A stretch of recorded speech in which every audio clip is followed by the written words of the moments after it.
las clasificaciones moleculares, terminamos las clasificaciones moleculares, empezamos con biología y vamos a compartir esta imagen. Esta la tienen en su manual, no nos las vamos a aprender, simplemente la vamos a repasar. Recuerden ustedes que ya habíamos comentado que una forma de clasificar al cáncer de colon y de recto, aunque había muchas, pero era en base a si tenían inestabilidad cromosómica, si tenían inestabilidad microsatelital. Lo que quiero que vean es que, fíjense que desde que tenemos normal que evoluciona el cáncer, pasan por una serie de procesos, años, vean cuántos, aquí décadas, años, y generalmente la lesión precursora es un adenoma. Estos adenomas pasan por diferentes cambios y se les va a llamar adenoma temprano, adenoma intermedio, adenoma tardío. Y cada evolución del adenoma interfieren alteraciones o mutaciones de diferentes genes. Por ejemplo, vemos que de inestabilidad cromosómica están todas estas alteraciones. Por ejemplo, empezamos con alteración del APC, después con KRAS, después con todos estos genes, después con TP53, hasta que ya evoluciona el cáncer. Ahora veamos de la parte de la inestabilidad microsatelital. Aunque comparten varios, sí tienen algunas diferencias. Por ejemplo, aquí APC y WNT. Aquí BRAF y KRAS también. Aquí CDC4 y aquí otros marcadores. No los tenemos que aprender, no. O sea, lo que quiero que nos quedemos con esta imagen es que tarda tiempo en evolucionar a cáncer. Es cierto, pacientes que tengan historia familiar o síndromes hereditarios, esto va a ser mucho más rápido. Pero si son de los casos esporádicos, esto pasa por décadas hasta que se forma el cáncer. Y que la lesión principal, pues la precursora es el adenoma. ¿Okay? Es lo único que quiero que sepan de esta imagen. Bueno, vamos a empezar ahora con cuadro clínico.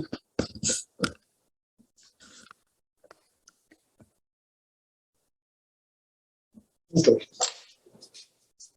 A ti como médico general te van a llegar 3 tipos de pacientes. El paciente con síntomas, el paciente con algún estudio de cribado. Aquí sí, de hecho cribado se les va a quedar de tarea leerlo, porque no nos va a dar tiempo. Cribado lo van a leer de la página, les digo qué página es.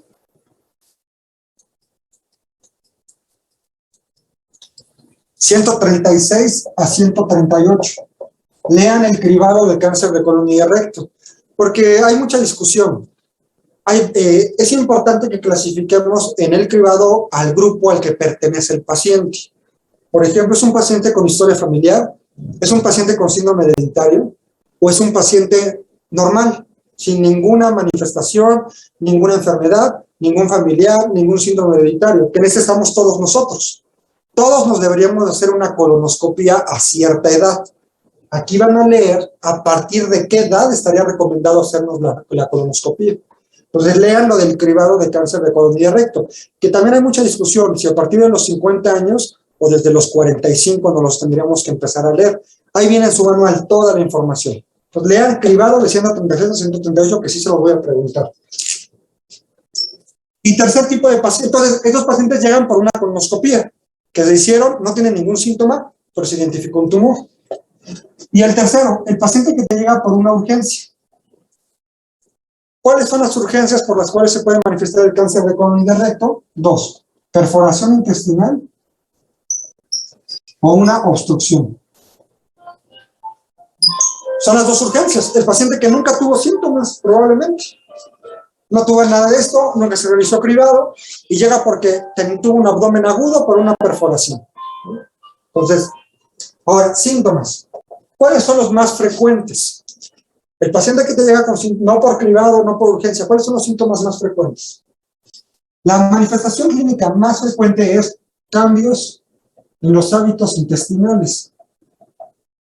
Cambios en los hábitos intestinales. Es la más frecuente, no la única. Otros tenemos, por ejemplo, sangrado rectal, masa rectal, masa abdominal,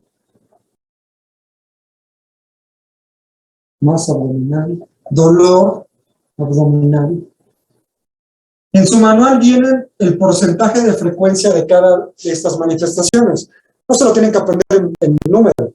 Vean, está fácil de aprender todo lo que tenga que ver con el intestino. Diarrea, estreñimiento, o sea, cambios en los hábitos intestinales, sangrado, una masa. Un paciente, oiga, doctor, es que siento como que tengo algo ahí en el recto.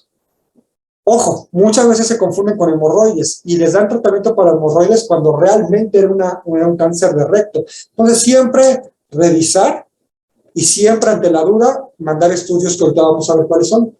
Doctor, me palpo una masa aquí en el abdomen o el dolor abdominal. Son a veces inespecíficos, ¿no? A veces se presentan solos o a veces juntos, pero son como que las manifestaciones más importantes. Hay que tomar en cuenta también que hasta un 5% de los pacientes tienen tumores sincrónicos. Y eso es importante saberlos. ¿Qué significa que sea sincrónico?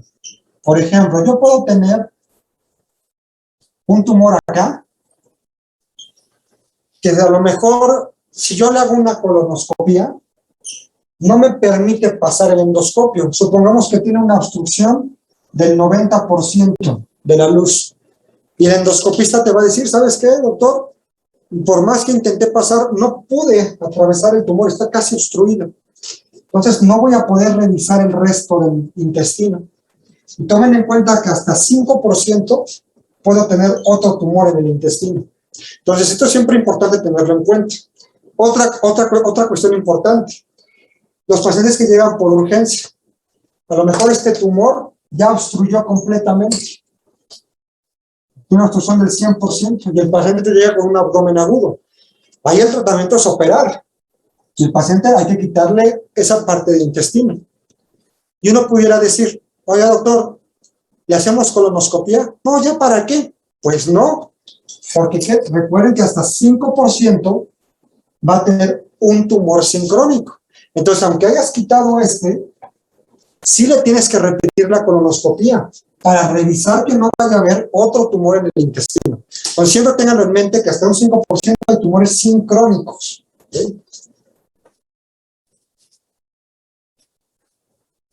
Generalmente la colonoscopia, en estos casos donde o no pasó el endoscopio o donde se operó de urgencia, se la hacemos a los 6 meses después de la cirugía, generalmente. Ahora, si la endoscopia vio todo el intestino, ya no es necesario después repetirla de forma inmediata. Es cierto, como parte del seguimiento, sí se tienen que volver a repetir la colonoscopia cada cierto tiempo, pero no de forma inmediata, a diferencia de los otros escenarios. Bueno, principales sitios de metástasis. Hígado, pulmón y peritoneo. Hígado, pulmón y peritoneo son los 3 sitios más frecuentes de metástasis. Ya lo comentábamos desde que iniciamos colon y recto. Hígado es más frecuente que te lo dé colon. Pulmón, más frecuente que te lo dé recto.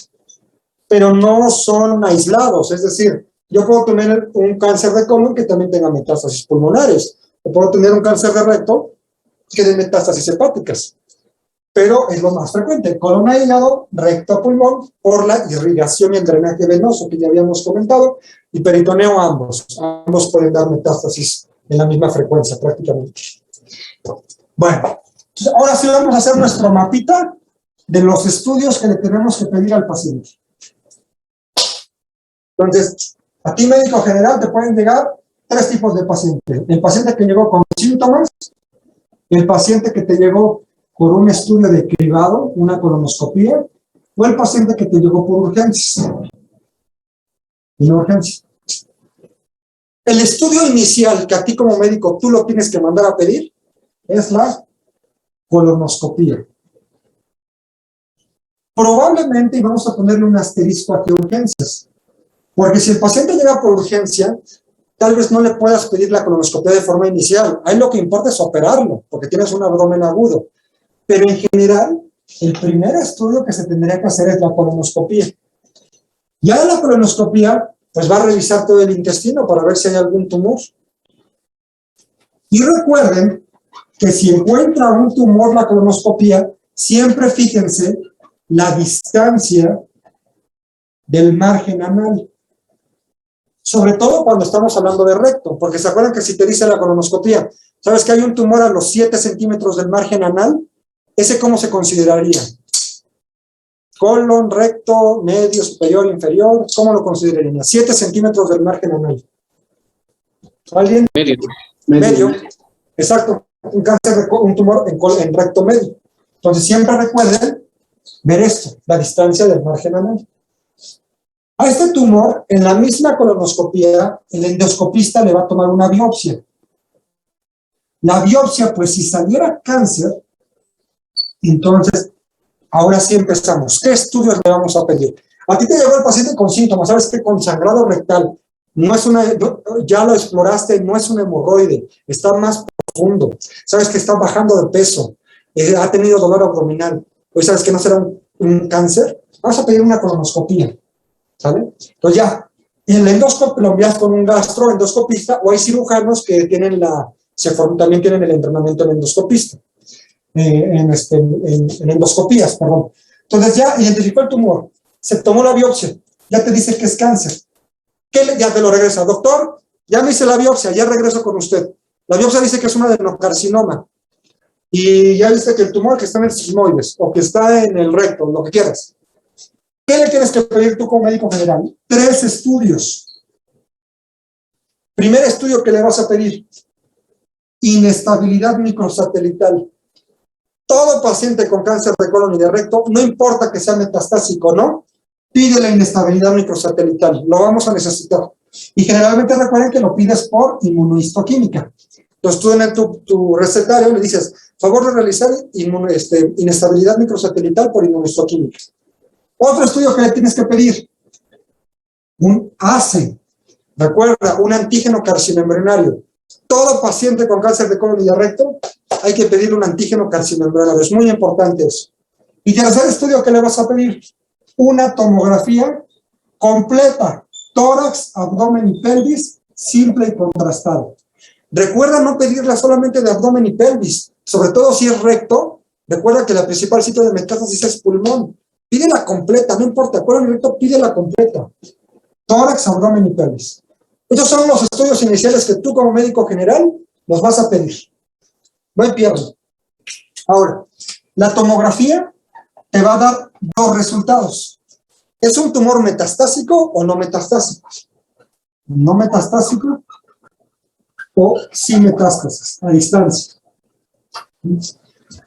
Vamos a irnos y vamos a abordar todo este tema. Vamos a empezar con la parte no metastásica y sobre todo en recto. Si en la tomografía de tórax, abdomen y pelvis te salió no datos de enfermedad locorregionalmente avanzada, es decir, que la tomografía te dice, ¿sabes qué? No veo ganglios regionales alrededor del recto, es un tumor muy pequeño, no es un tumor que esté infiltrando alguna estructura, es decir, no hay datos de enfermedad locorregional y que aparte no hay metástasis a distancia en recto, tienes que pedir 2 estudios adicionales. Esos 2 estudios adicionales son un ultrasonido endoscópico y una resonancia magnética simple y contrastada de pelvis. Recuerda, no a todos se los pedimos. Si la tomografía ya me dijera, ¿sabes qué? Hay ganglios regionales, ya no lo pedimos. Si la tomografía dice, ¿sabes qué? Está muy grande el tumor y está agarrando la vejiga, ya no lo pedimos. Estos estudios solamente los pedimos en caso de que en la tomografía no haya datos de enfermedad locorregional. Y ahorita vamos a ver por qué. El ultrasonido endoscópico, ¿para qué nos va a servir? El día de ayer empezamos a hablar de la etapificación de colon y recto y veíamos que la T no le importa el tamaño, le importa el grado de profundidad. Y la única forma de saberlo es operándolo. O sea, ya cuando quiten el intestino, ahí van a ver hasta qué parte del intestino estaba afectándose. No se puede ver en la biopsia, el T, ¿no? La biopsia nada más pellizcan y te va a decir si es cáncer o no. Pero ya en la cirugía, cuando se retire todo, ya vas a saber qué T es, si es T1, T2, T3 o T4. Bueno, un estudio que nos podemos apoyar para sospechar qué T es el ultrasonido endoscópico. Nos podemos decir, ¿sabes qué es un T1, un T2, un T3 o T4? Si fuera bueno, ahorita vamos a ver. Entonces, el ultrasonido endoscópico nos va a servir para saber qué T es. Y la resonancia magnética nos va a servir para ver qué N es. Porque si bien la tomografía es un muy buen estudio, la resonancia es más específica para ver órganos pélvicos. Ya lo habíamos comentado una vez, que cuando es un tumor pélvico, la resonancia tiene mejor definición. Entonces, la resonancia nos va a definir, ¿sabes qué? Si hay ganglios regionales, que a lo mejor en la tomografía no se alcanzaron a ver. ¿Por qué es importante esto? Porque un recto, si tiene un UT1 o un UT2, se le pone la U porque fue por ultrasonido. O sea, con el ultrasonido se identificó, ¿sabes qué? Parece que es un T1 o es un T2. Y que aparte de esto, sea un N0, que eso te lo dijo la resonancia magnética, si es un UT1 o un UT2 más N0, este paciente se puede operar de forma inicial, cirugía inicial. Vamos a ver ahorita en tratamiento que depende mucho de esto para saber si operas primero o si inicias con neo primero. Pero en recto, a menos que estés seguro que es un tumor muy pequeño, muy localizado, y eso cómo lo vas a saber con el ultrasonido y la resonancia magnética, sí te puedes aventar a hacer una cirugía inicial. ¿Vale? Ahorita en tratamiento va a quedar todo esto más claro. Vámonos ahora a la parte del sí metastásico. Si en la tomografía ya tienes datos de metástasis a distancia, ¿qué estudios tienes que mandar a pedir? En primera instancia tienes que completar cómo está BRAF, cómo está KRAS y cómo está NRAS. Recuerda, si están mutados o si están wild type, ya los tienes que pedir en el contexto metastásico.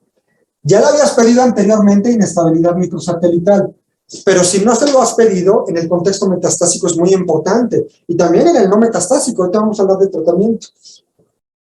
Entonces, si es metastásico, le pides, ¿sabes qué? Vamos a ver cómo está BRAF, KRAS y NRAS. Esto en el tejido. Favor de realizar determinación de BRAF, NRAS y KRAS. ¿Y qué otro estudio adicional o qué otra pregunta nos tenemos que hacer si es metastásico? ¿Es resecable? ¿Son resecables esas metástasis? Y hay 3 criterios para definir si son resecables o no. 1, que sean menos de 5 lesiones, que haya menos de 3 órganos afectados. Y tercero, como muchas metástasis se dan en hígado, y que esto de quitar las metástasis sobre todo se ha estudiado en hígado, que quede más del 30% de hígado funcional. O sea, tienen que completar las 3 cosas. Supongamos que en la tomografía ya vimos que sí tiene metástasis, que a lo mejor tiene 2 metástasis hepáticas. Ok. No sé si se recuerden, en la primera clase hablamos de aquellos tumores que aunque sean metastásicos, sí se pudieran operar. Y una de estas era colon y recto, siempre y cuando quites el primario y quites las metástasis. Entonces, a esto vamos. ¿Cuándo pudieras considerar resecables esas metástasis? Que haya menos de 5 lesiones, menos de 3 órganos afectados y que en caso de que sea hígado, al quitar las metástasis, todavía te quede más del 30% de hígado funcional. O sea, si tienes un ejemplo, tienes 2 lesiones hepáticas, pero son gigantescas, y que a lo mejor si las quitas todo el hígado, pues ya no sería resecable. O sea, tienes que dejar todavía un hígado residual funcional. Ahora, si sí cumples con estas 3 características, entonces le tienes que hacer 2 estudios adicionales. Un PET-CT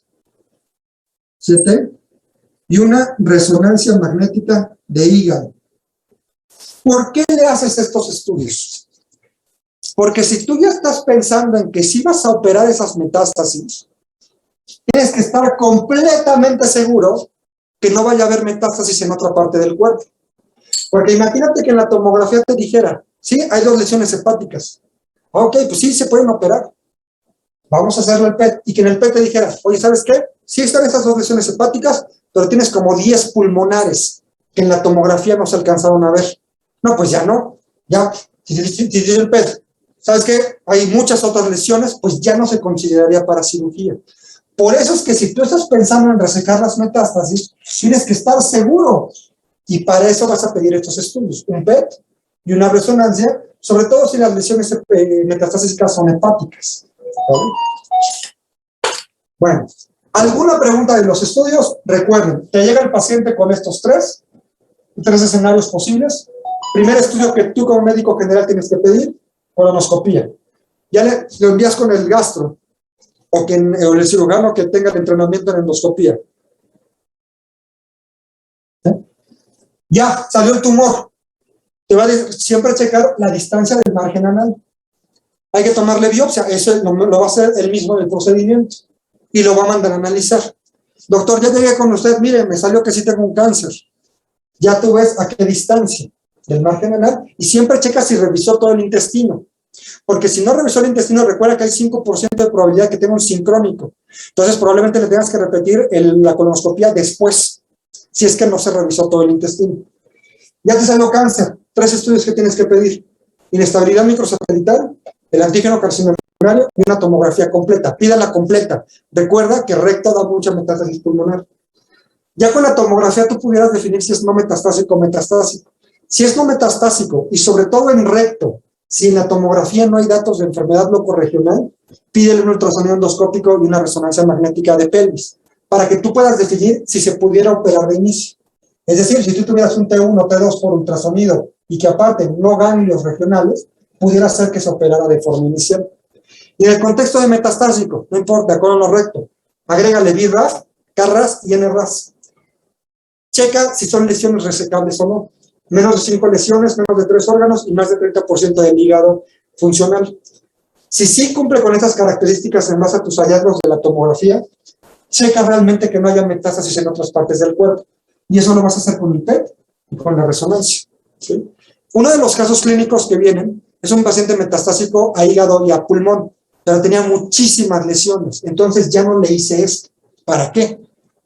O sea, ese paciente no era resecable. Esto de agregar estos estudios solamente si estás pensando en que vaya a ser una metastasectomía. Pero si ya de plano ves muchas lesiones, ya no lo pidas, ya no tiene caso. ¿Okay? Muy bien, pues vamos a tratamiento. ¿Hasta aquí alguna pregunta de esto del abordaje y los estudios que van a mandar a pedir ustedes? La verdad que si ustedes como médicos generales pidieran todo esto, ¡pala! De verdad que llegarían completos. ¿Cómo llegan en la vida real conmigo? Pues nada más con la colonoscopía, a veces con la colonoscopía, a veces sin la colonoscopía, a veces nada más porque tenía un tumor en una tomografía que le hicieron. Pero no vaya, nadie me llega con inestabilidad microsatelital, es cierto. Muy pocos pacientes llegan con antígeno carcinomembranario y muy pocos pacientes llegan con tomografía, apenas se llegan con la biopsia de la colonoscopía a veces. Pero vean todo lo que se le podría adelantar al paciente, ¿no? Ahora sí, vámonos al tratamiento.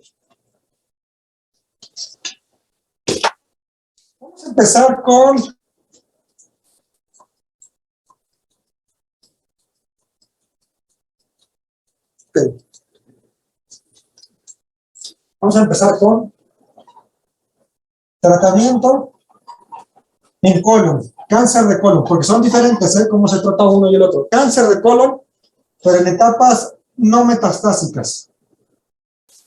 No metastásicas. Tú ya lo vas a saber con la tomografía que le pediste.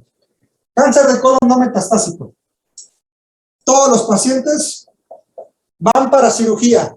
Si no es metastásico, envíalos con el oncólogo quirúrgico, porque lo tienen que operar de forma inicial.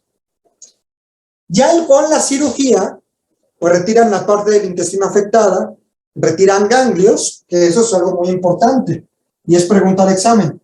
¿Cuántos ganglios se tienen que retirar en colon? Mínimo 12 ganglios. Todos aquellos que van para cirugía, nunca se les olvide, porque puede ser que alguna vez estén de guardia y tengan que operar alguna urgencia, una perforación intestinal o una obstrucción intestinal por un cáncer de colon. Ya entran, quitan el colon, pero fíjense que sí me ha pasado. Y no es por nada, o sea, no tengo nada en contra de los cirujanos generales, son muy buenos, pero muchos no tienen el entrenamiento oncológico, y es cierto. Recuerden siempre quitar 12 ganglios, mínimo. Ahorita vamos a ver por qué mínimo 12 ganglios, ¿vale? Pero recuerden siempre, 12 ganglios. Ya con la cirugía, con lo que hayan quitado, tú ya puedes saber qué T y qué N es. Y ya con tu tomografía tú puedes ya definir exactamente la etapa clínica. ¿Es una etapa clínica 1, una etapa clínica 2 o una etapa clínica 3? ¿Tú cómo vas a saber eso? Con tu manual de tipificación y clasificación del cáncer.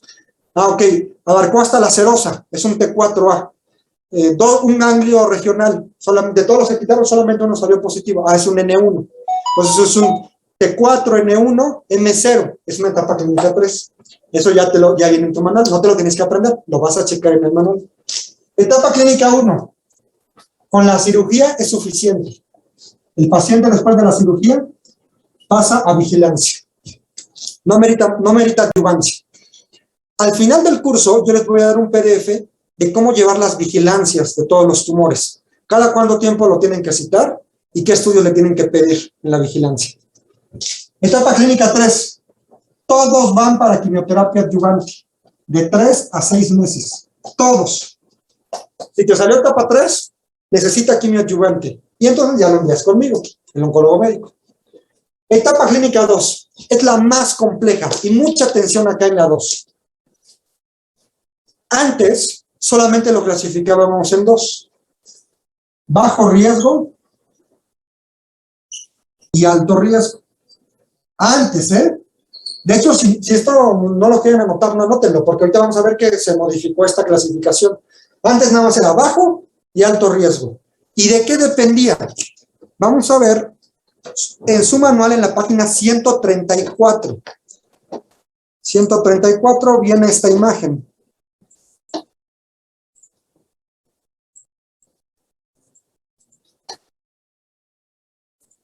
Ya desde el título te vas dando una idea. Definición del cáncer de colon en estadio 2 de alto riesgo. 3 asociaciones: ASCO, NCCN y ESMO. Comparten ciertas características para saber cuáles son consideradas de alto riesgo. Con una de las características que aquí se mencionen, con una que tengas, automáticamente es de alto riesgo.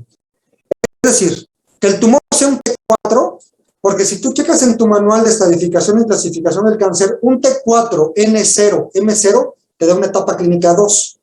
Entonces tú puedes tener una etapa 2 por T4. Si esa etapa clínica 2 fue por un T4, las 3 asociaciones dicen que son características de alto riesgo. Entonces, T4 automáticamente es de alto riesgo.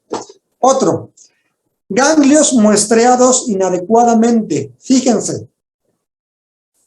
¿a qué se refiere con esto? Que el cirujano no haya quitado 12 ganglios, que haya quitado 1, 3, 5, 10. ASCO te dice menos de 13, NCCN te dice menos de 12, ESMO te dice menos de 12. Para grandes rasgos y para concluir, mínimo 12 ganglios tienes que quitar. Si el cirujano quitó menos de eso, automáticamente es de alto riesgo. Y no por otra cosa. A lo mejor esos ganglios que dejó no tienen cáncer, pero ¿cómo saberlo? ¿Qué tal si sí, esos ganglios que quitaron pudieran tener cáncer? Por eso es que se clasifican automáticamente de alto riesgo. Otra característica, tumor mal diferenciado.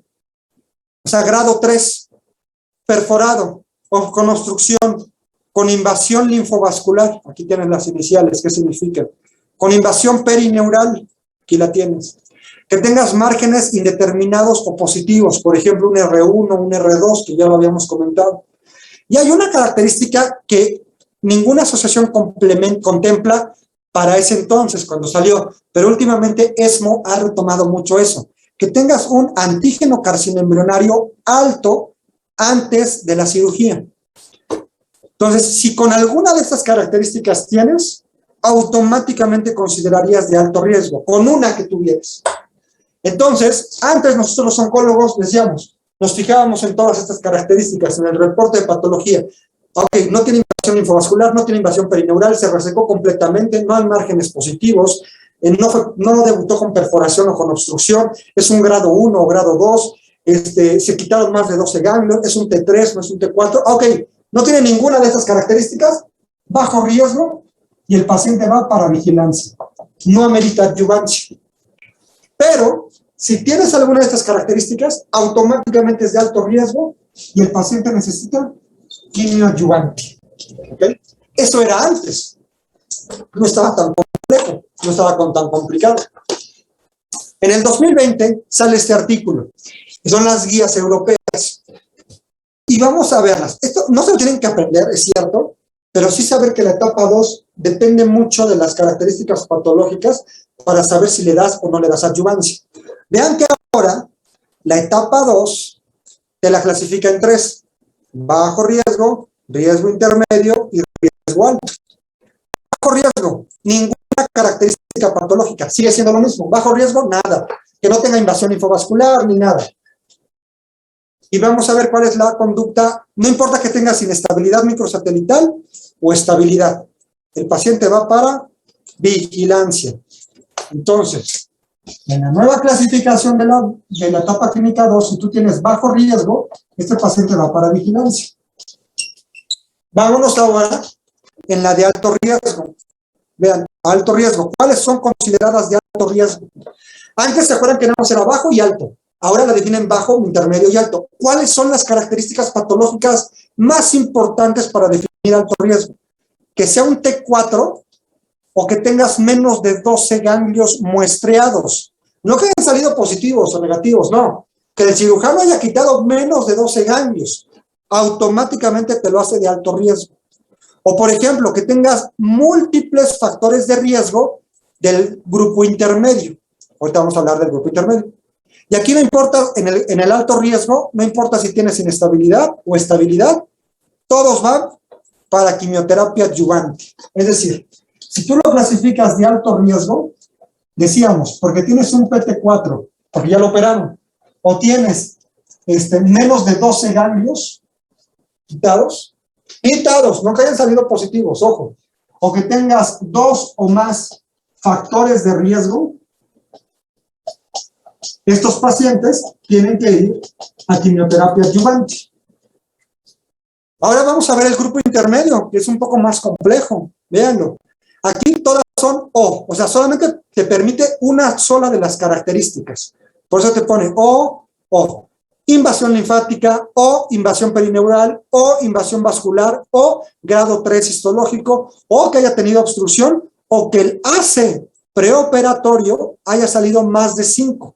Con alguna de estas, automáticamente es intermedio. ¿Y cuál es el siguiente paso en el intermedio? ¿Tiene estabilidad o tiene inestabilidad microsatelital? Si tiene inestabilidad microsatelital, el paciente pasa a vigilancia. El paciente tiene estabilidad microsatelital, necesita quimioterapia adyuvante. Vean que es compleja la 2, porque tienes que fijarte en todas las características patológicas y tienes que fijarte en si tiene estabilidad o inestabilidad microsatelital. Seguramente alguien de ustedes está diciendo ahorita, a ver, ¿cómo es posible que los de inestabilidad microsatelital pasen a vigilancia? Sí, es cierto, la inestabilidad microsatelital te puede predisponer a un cáncer, pero se han visto que son de buen pronóstico esos tumores. Entonces no necesitas quimioterapia. No se ha visto beneficio de darle quimioterapia. Les va a ir bien a esos pacientes, los que tengan inestabilidad microsatelital. Pero los que tengan estabilidad microsatelital, y si están en riesgo intermedio, ahí sí les tienes que dar quimioadyuvante. Yo no les voy a preguntar esto, ¿no? Lo que les voy a preguntar, ¿en qué etapa clínica de cáncer de colon se necesita revisar las características patológicas y de inestabilidad y estabilidad microsatelital para definir si necesitas adyuvancia? En la 2. Recuerden, en la 1 pasa vigilancia, no amerita. En la 3, todos van para quimioterapia adyuvante. Pero en la 2 tienes que ver estas características. ¿Vale? Y ya nosotros los oncólogos determinamos qué esquema, si un solo medicamento o 2, si por 3 meses o 6 meses, eso ya es de nosotros. Ustedes como médicos generales, recuerden, colon no metastásico para cirugía. Mínimo 12 ganglios son los que hay que retirar. Ya con la cirugía tú puedes saber si es etapa clínica 1, 2 o 3. 1 va para vigilancia, 3 todos van para quimioterapia adyuvante y la 2 hay que revisar las características patológicas. Recuerden, no todas 2 se le da adyuvancia. Va a depender de las características patológicas y de lo inestable o estabilidad microsatelital que tenga. Esta imagen también la tienen en su manual. Por si algún día les llega un paciente así, van a esa página y dicen, a ver, las características patológicas. Adelante, Estefanía, alzaste la mano. Sí, doctor, una pregunta. ¿A partir de cuánto se consideran múltiples factores para considerarse de alto riesgo los de intermedio? Con 2. O sea, si tú tienes 2 o más, ya con eso sería de alto riesgo. El intermedio solamente es 1. Por eso es que decíamos que o invasión linfovascular, o invasión perineural, o grado 3, o que haya tenido obstrucción, o que el ACE sea más de 5. El intermedio solamente 1. Si ya tienes 2 de estos factores, ya, te lo toma como de alto riesgo. Gracias, doctor. ¿Alguien tiene alguna otra pregunta? ¿Alguna duda de cómo se tratan los no metastásicos de colon? ¿Todo bien? Adelante, Zaira, levantaste la mano. Doctor, a mí me quedó una duda, bueno, no sé si no escuché bien. Cuando usted mencionó que es de alto riesgo cuando no se están evaluando cuando se evalúan menos de 12. Pero de esos 12, ¿cuántos deben ser positivos? No importa, porque si van a ver ustedes en el TNM, si tienes un ganglio positivo, ya no sería etapa 2, ya sería etapa 3. Ah, ok, gracias. ¿Sí? O sea, aquí la característica es que sean menos de 12 ganglios. O sea, como que no lo están mostrando bien. Exactamente, que el cirujano nada más sacó 5, que sacó 7, aunque todos hayan salido negativos, como sacó menos de 12, y es etapa 2, automáticamente es de alto riesgo. Ah, ok, porque uno de esos que faltaron podría causar que fuera etapa 3. Exacto. Ah, ok. Por eso es que lo catalogas como de alto riesgo. Gracias. ¿Alguna otra pregunta? Bueno, ahora vámonos con el tratamiento de cáncer de recto no metastásico. Cáncer de recto no metastásico. Ok. 2 escenarios. El paciente que en la tomografía te dijo, ¿sabes qué? Es un tumor muy localizado, no veo ganglios regionales. Recuerda que tú le hacías el ultrasonido endoscópico y le hacías la resonancia magnética de pelvis. Y que si esto te salía un UT1 o un UT2 más N0 por la resonancia, entonces estos pacientes sí se pueden operar de inicio. ¿Sí? Sí se pueden, o sea, pero te estás dando cuenta, o sea, son tumores que estás seguro que están súper chiquitos y súper localizados, que por el ultrasonido endoscópico te salió un T1 o un T2 y que por la resonancia no tienes ganglios regionales. Y ya le habías hecho antes una tomografía donde no había metástasis a distancia. Entonces, estos pacientes sí los pudieras a considerar quirúrgicos de forma inicial. Y después de la cirugía, valorar adyuvancia, igual que en colon, igual que colon. Utilizan los mismos criterios. Etapa clínica 1, 2 o 3. Y si es 2, las características de alto riesgo. Lo mismo. Ahora, el otro escenario. ¿Sabes qué? A partir de un UT3 o N positivos o que no le pudiste hacer no disponibilidad de ultrasonido endoscópico ni resonancia. Porque es cierto, aquí estamos hablando del mejor de los casos, pero supongamos que el paciente no se pudo hacer la resonancia, no se pudo hacer el ultrasonido endoscópico, que apenas si se pudo hacer la tomografía. Ok, estos pacientes, o bien que se los hiciste, pero salió un T3 o salió un N positivo. De hecho, uno de los casos clínicos le hicieron, era un recto, es un recto, lo van a leer, y le hacen un ultrasonido endoscópico y salió T3, y por eso ya no se consideró para cirugía primero.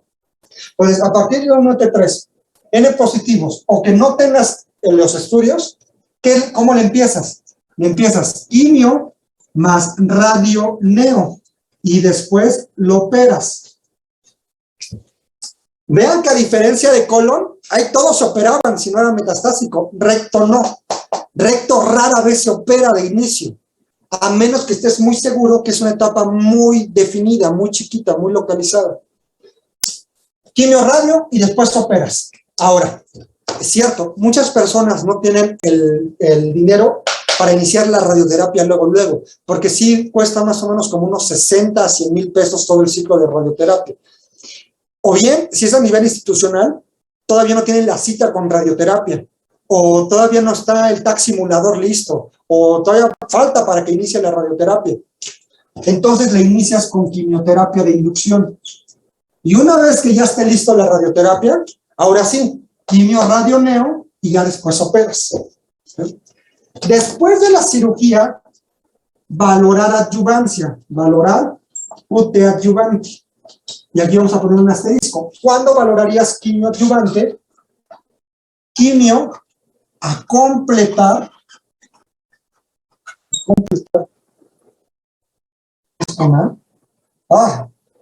No sé si lleva H o no. El chiste es que de quimio tienes que completar 6 meses. ¿Sí? 6 meses de quimioterapia. ¿A qué voy con esto? Supongamos que le di quimio de inducción 2 meses. La quimio y la radio es 1 mes y medio, 3 meses. Se operó. Le tengo que seguir con quimio otros 3 meses para completar los 6 meses de quimioterapia. Supongamos que de quimio de inducción le di 5 meses, que la radioterapia apenas se la van a iniciar y ya le di 5 meses de quimioterapia de inducción. La quimio y la radio 1 mes y medio, 5 meses de la inducción. 1 mes y medio de la quimio radio, se opera, ya no le doy quimio adyuvante, ya no, porque ya le di los 6 meses antes. El chiste es que de pura quimio, no importa que haya sido en inducción, en quimio radio neo o en la adyuvancia, tienes que completar 6 meses de tratamiento de la quimio. Muy bien. Su compañero me decía, oye doctor, y si tenemos todo, en el anterior grupo, y si tenemos toda la disposición y todas las opciones y todo el dinero de que la radio se la inicie luego, perfecto, que inicie con quimio radio ya, y después se opera y después le continúo con la adyuvancia, con quimio. ¿Vale?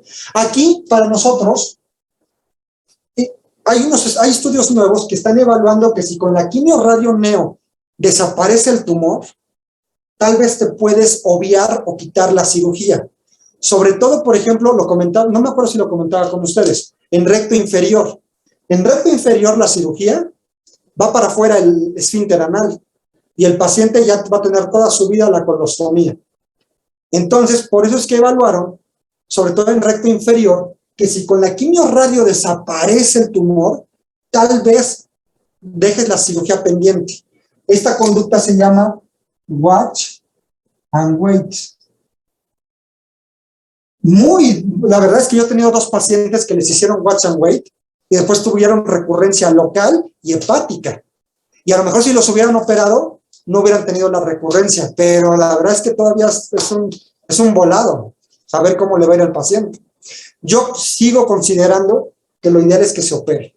O sea, lo ideal es llevarlo a cirugía. Muy bien, ¿alguna pregunta de cómo se manejan el recto no metastásico? Fíjense las diferencias con colon. Colon todos los operábamos. Recto no. Recto rara vez se operan inicialmente. La mayoría va para quimio radio neo y después cirugía. Y finalmente, 4 minutos. Las enfermedades metastásicas. Etapa 4, que es metastásica e irresecable. Es decir, que aunque tuviste lesiones hepáticas, pues eran muchas y no había la opción de operarse. Para todos, para colon y recto, varias opciones de tratamiento. Quimio más bevacizumab. Quimio más cetuximab. Quimio más panitumumab. O pembrolizumab. ¿Cuándo una y cuándo otra? Quimio más beva. Vamos a ver qué dice la postura de la NSCN y qué dice la postura de ESMO. NSCN te dice, ¿sabes qué? Quimio más beva, no importa cómo tengas el KRAS, cómo tengas el NRAS, cómo tengas el BRAF, no importa. Puede estar mutado o wild type, no importa, le puedes dar quimio más beva. Pero la ESMO te dice, ¿sabes qué? Quimio más beva, solamente dalo si tienes KRAS o NRAS mutado. Pero solamente si lo tienes mutado, sí dale bevacizumab. Solamente. Pero en ese escenario te dice, no importa, lo puedes tener mutado o el tal, dale bevacizumab. Pero es un poco más estricta en ese sentido. ¿Qué hacemos en México? Nos vamos por la NSCN. ¿Por qué?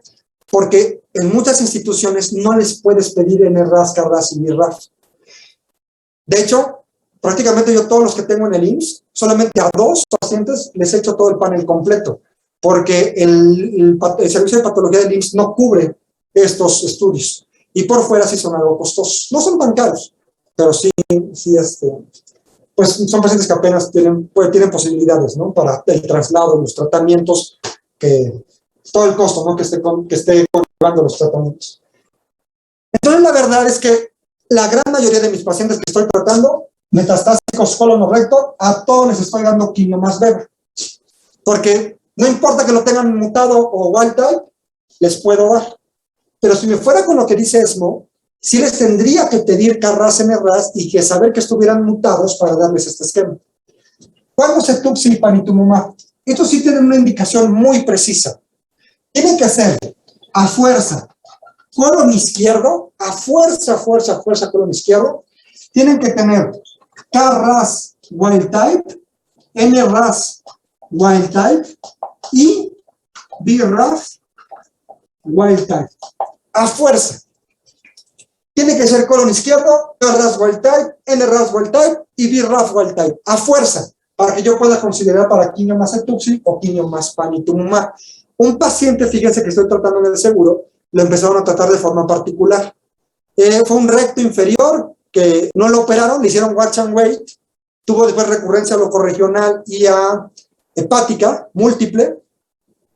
De hecho, yo lo consideré para cirugía, para ver si lo pudiera operar el cirujano, tanto el primario como en las metástasis, pero dijo que no. Y le habían hecho todo el panel, y había salido wild type, KRAS, NRAS y BRAF. Y como es de recto, recuerden que colon izquierdo agarra recto también. Entonces, le empezaron tratamiento con quimio más cetuxi a este paciente. Pero en el IMSS sí les podemos dar cetuxi, pero tiene indicaciones muy precisas. La indicación para que nos puedan utilizar cetuxi es que solamente tengan metástasis hepáticas y que esas metástasis se vayan a operar en un futuro. Y como el cirujano dijo que no, pues entonces ya no le puede pedir cetuxi.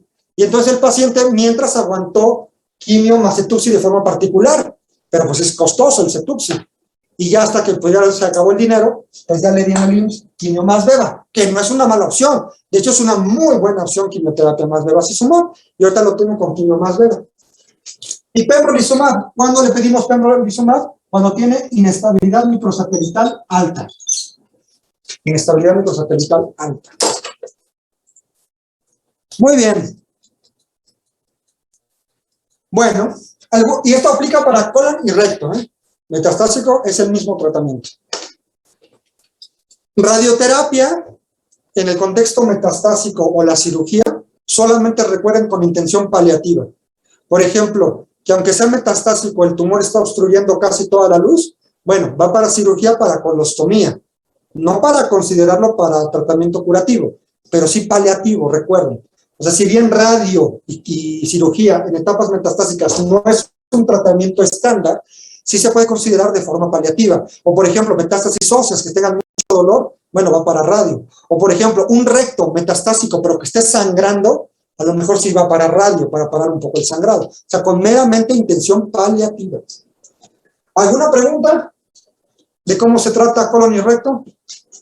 Entonces, veamos de ahí la importancia, lo del KRAS, NRAS, lo de las inestabilidades microsatelitales. No solamente la enfermedad metastásica, ya vimos que en etapa 2 es muy importante, por eso es que a todos se le pide inestabilidad microsatelital. Entonces, de tarea, se les va a quedar leer lo del cribado. ¿Recuerden? Ya no nos va a dar tiempo verlo, pero se los voy a preguntar en el examen. Lean lo del cribado, lean los casos clínicos. Ahí viene cómo se manejó los pacientes, son 4 casos clínicos, están interesantes de cómo fue el abordaje. Y lean las preguntas de colon y recto. Mañana hacemos las preguntas de participación. Y ya mañana empezamos con próstata. ¿Sale? ¿Alguna pregunta, algún comentario? Ahí vamos. ¿No? ¿Todo bien? Bueno, pues entonces nos veríamos mañana. Cuídense, que pasen una buena tarde.